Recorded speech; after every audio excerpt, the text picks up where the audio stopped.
Good morning everyone. Shri Nandisha Vidyalaya द्वारा संचालित online शिक्षण में आपका स्वागत है। अपन देख रहे हैं अपना 16वां अध्याय जो कि है मार्केटिंग मैनेजमेंट यानी कि विपणन प्रबंध, जिसको अपन हिंदी में बोलते हैं। तो अभी तक के चैप्टर में अपन ने जाना कि प्रबंध के कौन कौन से कार्य होते हैं, जैसे कि नियोजन हुआ, संगठन हुआ, नियुक्तिकरण, संप्रेषण, अभिप्रेरण, इतने सारे कार्य अपन ने पढ़ लिए। उसके बाद अपन ने थोड़ा फाइनेंस के बारे में जाना था कि वित्त क्या होता है, स्थायी पूंजी क्या है, कार्यशील पूंजी क्या है। तो इन सारी चीज़ों का ओवरऑल अपन ने जाना कि वस्तुओं का प्रोडक्शन यहाँ तक हो गया। अब अपन को जानना है कि हमारा एक विपणन प्रबंध क्या है, क्योंकि क्या होता है केवल वस्तुओं का प्रोडक्शन करना ही सफिशिएंट नहीं होता है जब तक कि हम उन चीज़ों की मार्केटिंग ना करें। यानी कि मान लीजिए उद्योग से कोई वस्तुएं बनकर आ रही हैं, अब ग्राहक को उन वस्तुओं की जब तक जानकारी है ही नहीं है तो ग्राहक उन वस्तुओं को क्रय कहीं से कहीं तक नहीं कर सकता है। तो विपणन प्रबंध का सीधा सा मतलब ये होता है वह समस्त क्रियाएं जो वस्तुओं के उत्पादन से लेकर उनको उपभोग तक पहुंचाती हैं। यानी कि इसमें बहुत सारे काम अपन को करने पड़ते हैं, जैसे कि क्रय हुआ, विक्रय हुआ, परिवहन हुआ, भंडारण हुआ, और उसके बाद अपन कह सकते हैं उसका विज्ञापन हुआ, बिक्री की मात्रा को बढ़ाना हुआ। तो ये सारी चीज़ें एक वस्तुओं को उत्पादन से उपभोक्ता तक पहुँचाने के लिए ही सहायक होती हैं। तो वही होता है हमारा विपणन प्रबंध।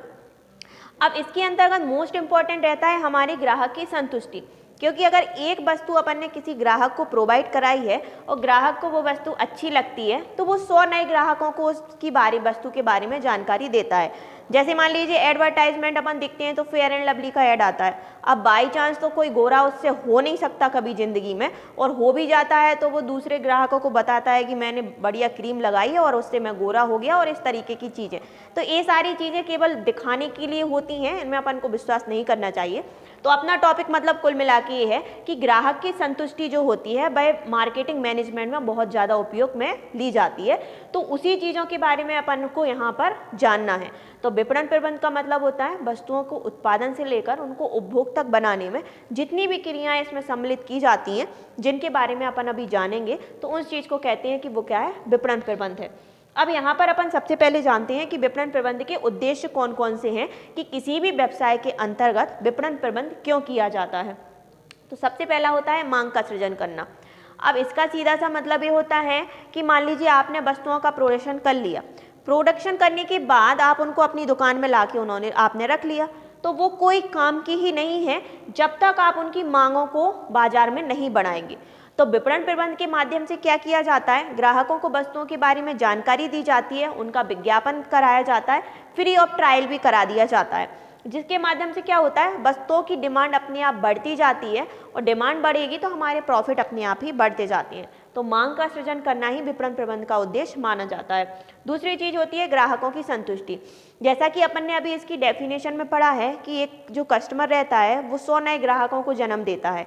कुल मिलाकर अगर कोई चीज़ आपके व्यवसाय में अच्छी है तो वह उस वस्तु का प्रचार प्रसार ग्राहक अपने आप ही कर देते हैं। तो ग्राहक की संतुष्टि इसमें मोस्ट इम्पॉर्टेंट मानी जाती है, क्योंकि जब ग्राहक वस्तुओं का कंज्यूम करेगा, उसका उपभोग करने के बाद संतुष्ट होगा, तो 100 और 1000 नए लोगों को उसके बारे में जानकारी देगा।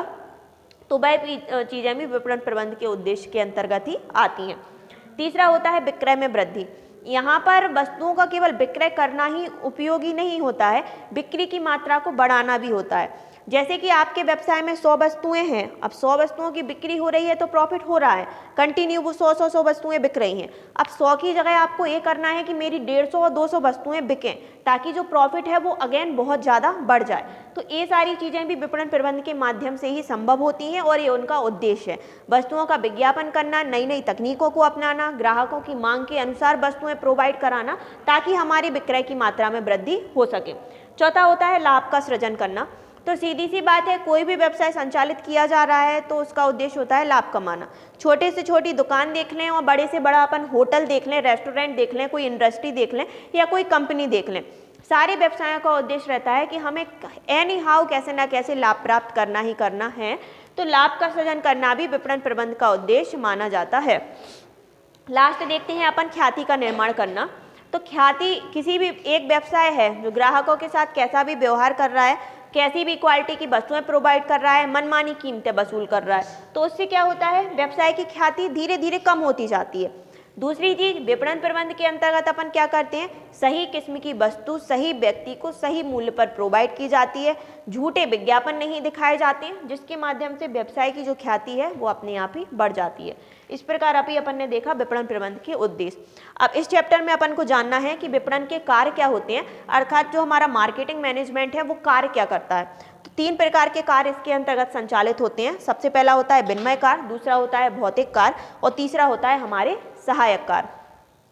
सबसे पहला होता है हमारा विनिमय कार्य। तो विनिमय कार्य के अंतर्गत अपन जानते हैं कि कौन कौन से कार्य संचालित किए जाते हैं। तो सबसे पहला होता है क्रय। अब क्रय अगर अपन देखें तो क्रय का मतलब ये होता है कच्चे माल का क्रय करना, और कच्चे माल का क्रय करने के बाद उसको फिनिश गुड्स यानी कि निर्मित माल में परिवर्तन करना। अब कच्चे माल में आपके बहुत सारी चीज़ें आ सकती हैं, जैसे कपड़ा अपन को बनाना है तो कपास हो सकता है, फर्नीचर बनाना है तो लोहा हो सकता है, लकड़ी हो सकता है, कच्चा माल। तो सबसे पहला विनिमय कार्य का मतलब ये होता है जहाँ पर लेन देन संबंधी कार्य होते हैं। तो विनिमय के बारे में तो आपने सुना ही होगा। तो क्रय का मतलब ये होता है किसी भी व्यवसाय के अंतर्गत कच्चा माल अच्छी क्वालिटी का अच्छी मात्रा में अच्छे रेट पर क्रय करना और बाद में उसको फिनिश गुड्स में चेंज करना। दूसरी चीज़ होती है विक्रय। अब जब अपन ने वस्तुओं का प्रोडक्शन कर लिया, कच्चे माल को अपन ने फिनिश गुड्स में चेंज कर लिया अर्थात निर्मित कर लिया, उसके बाद बात आती है वस्तुओं का विक्रय करने की। तो विक्रय संबंधी कार्य भी हमारा विपणन कार्य के अंतर्गत ही आता है, क्योंकि जब वस्तु उत्पादन से उपभोक्ता तक पहुंचाती है तो कुल मिलाकर उसका मतलब ये होता है कि वस्तुओं का विक्रय करना। तीसरा होता है उत्पाद का नियोजन करना। इसका मतलब ये होता है कोई भी वस्तु है मार्केट में जब नई नई आती है तो अपन को सबसे पहले जानना चाहिए आसपास का बाजार कैसा है, ग्राहक किस प्रकार की वस्तु की डिमांड करते हैं, उन्हें किस प्रकार की वस्तुओं की क्वालिटी चाहिए। तो आप जो प्रोडक्ट बना रहे हैं उसका एक बार प्लानिंग कर लें, उसकी एक बार नियोजन कर लें, उसके बाद ही आप उस चीज़ का प्रोडक्शन करें और मार्केट में ग्राहकों को प्रोवाइड कराएं। चौथा होता है श्रेणीयन और प्रमापीकरण। इसका मतलब ये होता है प्रमापीकरण और श्रेणीयन का मतलब होता है एक प्रमाप निर्धारित कर लेना कि ग्राहकों को किस प्रकार की चीज़ें कैसे चाहिए हैं। श्रेणीयन का मतलब होता है कि उच्च क्वालिटी की वस्तुओं को अलग, निम्न की अलग और मिडिल की अलग। यानी कि ऐसा नहीं होता है कि अपर जो बहुत अच्छी क्वालिटी की वस्तुएं हैं वो निम्न स्तर के जो व्यक्ति हैं वो आसानी से क्रय कर सकें। तो अलग अलग उपभोक्ताओं के लिए अलग अलग प्रकार की वस्तुओं का श्रेणीयन विपणन के अंतर्गत किया जाता है। दूसरा प्रकार का होता है हमारा भौतिक वितरण। वितरण का मतलब होता है चीज़ों का फैलाव करना या बिखेरना। तो इसके अंतर्गत 2 चीज़ें आती हैं, एक हमारा होता है संग्रहण और दूसरा होता है परिवहन। संग्रहण का मतलब होता है वस्तुओं को स्टोर करके रखना ताकि उनकी सुरक्षा की जा सके। अब जैसे मान लीजिए आप किसी भी वस्तु का व्यवसाय करते हैं। अब व्यवसाय में क्या होता है, आपको वस्तुएं स्टोर करके एक जगह पर रखनी पड़ती हैं, क्योंकि आपने एक साथ वस्तुओं का प्रोडक्शन यानी कि इंडस्ट्री से कोई माल लेकर आए तो ऐसा तो है नहीं है कि सारा का सारा ग्राहक एक ही बार में खरीद लेते हैं। धीरे धीरे मात्रा में वस्तुओं को खरीदा जाता है, इसीलिए उसको क्या किया जाता है, स्टोर करके एक जगह पर रखा जाता है और आवश्यकता अनुसार जब ग्राहकों को वस्तुओं की आवश्यकता होती है तो उन्हें धीरे धीरे लॉट में उनको प्रोवाइड कर दिया जाता है। तो वस्तुओं को सुरक्षा प्रदान करने के लिए, उनकी पैकेजिंग करने के लिए, लेबलिंग करने के लिए, इन सारी चीज़ों के लिए क्या किया जाता है, वस्तुओं को संग्रहित किया जाता है और आवश्यकता के अनुसार उनकी पूर्ति करा दी जाती है। दूसरी चीज़ होती है परिवहन। परिवहन का मतलब होता है वस्तुओं को एक स्थान से दूसरे स्थान पर भेजना। अब क्या होता है, कभी कभी कस्टमर ऐसे होते हैं जो माल को एक साथ ही कहीं पर नहीं ले जा सकते हैं, तो परिवहन भी विपणन के कार्य के अंतर्गत आता है कि ऐसे ग्राहक जो निर्धारित सीमा क्षेत्र के अंतर्गत हैं, हमारी शॉप से, हमारी व्यवसाय से, दुकान से माल खरीदते हैं, तो निर्धारित समय में हम उन्हें दूसरे स्थान पर परिवहन के माध्यम से वस्तुएं प्रोवाइड कराएं। तो परिवहन का काम होता है वस्तुओं को एक स्थान से दूसरे स्थान पर ले जाने का।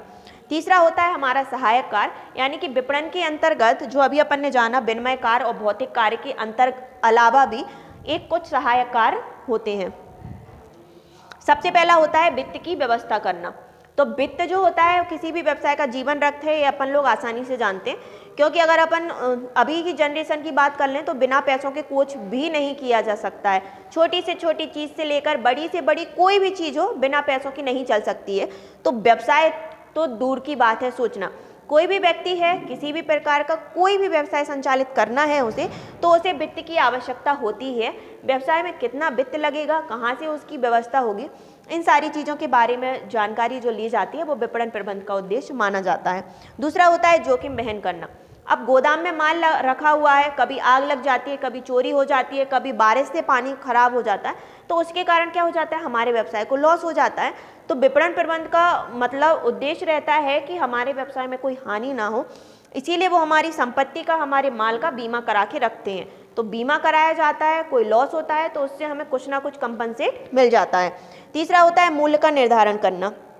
अब वस्तुओं की कीमत अगर अत्यधिक ऊंची रखोगे तो भी लॉस है, अत्यधिक नीची रखोगे तो भी लॉस है, क्योंकि अत्यधिक ऊंची कीमत पर तो कोई इंसान दूसरी शॉप से जाकर खरीद सकता है। तो कुल मिलाकर मांग का नियम यहाँ लागू हो जाता है, जैसी वस्तुओं की डिमांड होगी उसी के हिसाब से उसका मूल्य होगा। या फिर अपन कह सकते हैं कि वस्तुओं के प्रोडक्शन में जितनी कॉस्ट लगती है उसमें थोड़ा परसेंटेज अपना प्रॉफिट का ऐड करके अपन वस्तुएं कस्टमर को प्रोवाइड करा सकते हैं। तीसरा होता है विज्ञापन एवं विक्रय प्रवर्तन या विक्रय संवर्धन। अब इसके अंतर्गत क्या किया जाता है, इंडस्ट्री से या फिर बोल सकते हैं उद्योगों से कोई माल क्रय करना, अपने माल को जनता तक पहुंचाना है तो अपन को विज्ञापन करना ही पड़ेगा। बिना विज्ञापन के कोई भी व्यवसाय आसानी से संचालित नहीं किया जा सकता है। जब आप वस्तुओं का विज्ञापन करेंगे, वो चाहे न्यूज़पेपर हो, पत्रिकाएं हो, टीवी पे हो, इंटरनेट हो, किसी भी प्रकार से हो, तो ग्राहक क्या होते हैं, उन वस्तुओं के बारे में जानकारी लेते हैं और जानकारी लेने के बाद में वह वस्तुओं को क्रय करते हैं। साथ ही साथ विक्रय प्रवर्तन करना या संवर्धन करना मतलब बिक्री की मात्रा को बढ़ाना, नए नए तरीकों को अपनाना, फ्री ऑफ कॉस्ट माल बेचना, सैंपल दिखाना ग्राहकों को, या फिर 1 बाय गेट 1 फ्री, ये सारी चीज़ें करना जिसके माध्यम से बिक्री की मात्रा में वृद्धि हो। पांचवा होता है बिक्री उपरांत सेवा। अब इसका मतलब ये होता है जब हम कस्टमर को कोई चीज़ प्रोवाइड करते हैं तो मशीनरी, मान लीजिए आपने कोई मशीनरी ग्राहकों को बेची है, अब उनको पता नहीं है कि वो चीज़ हमें कैसे यूज करना है, तो आपके जो एजेंट रहते हैं वह घर जाकर ग्राहकों को बता सकते हैं कि मशीनरी को ऐसे फिक्स करना है, उसका ऐसे यूज करना है, यानी कि बिक्री के उपरांत सेवा प्रदान करना, यानी कि वस्तुओं को उपयोग करना बताना। तो आज के चैप्टर में अपन ने जाना मार्केटिंग मैनेजमेंट, जो अपना यहीं पर ख़त्म होता है। यहाँ पर अपन ने विपणन प्रबंध के उद्देश्यों के बारे में जाना, जो कि विक्रय से अलग होता है। वस्तुओं की केवल मात्र बिक्री कर देना ही विपणन नहीं कहलाता है, उसके अंतर्गत विज्ञापन करना, क्रय विक्रय करना, संवर्धन करना, जो अपन ने पढ़ा परिवहन भंडारण, यानी कि उत्पादन से लेकर उपभोक्ता तक पहुँचाने में जितनी भी क्रियाएँ होती हैं वो हमारी विपणन के अंतर्गत आती हैं, जिसके बारे में अपन ने आज के चैप्टर में जाना। नेक्स्ट वीडियो में मिलते हैं अपन नेक्स्ट टॉपिक के साथ। जब तक आप बहुत अच्छे से स्टडी करिए और अपने एग्जाम अच्छे से दीजिए। Thank you.